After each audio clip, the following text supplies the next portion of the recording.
The life expectancy in Zambia have been calculated at 36 years of age. You can imagine how many orphans there are. An auntie or an uncle have inherited 9 or 10 or 11 children. An old grandmother who has got 4 youngsters running around, and she has to not only put them through school, but she has to give them food.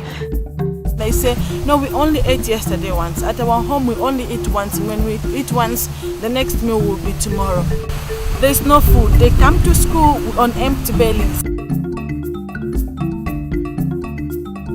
She became very hungry in daytime, and on 2 occasions she was lured by shady characters with the promise of a little bit of money or the promise of a plate of food, and then she would follow these complete strangers. On both occasions she was raped.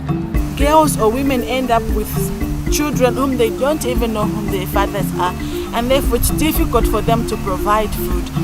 You ask them, how old were you when you got married? They would say 15 or 14, very tender age, which means their school was cut off.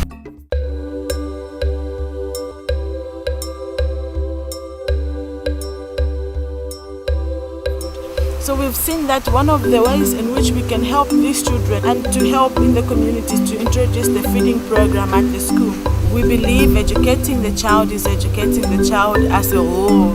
You are not just concentrating on intellectual, but you are touching spiritual, emotional and physical.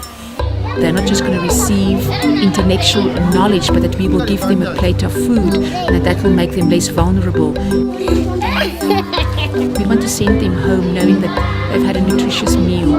We want to know that even if the children move on, but because we have also built into the teacher, the next year's class will reap the same benefits, the same strengths from this teacher. And so we try to have our schools benefit the teacher, the children, and the children's parents, year in and year out.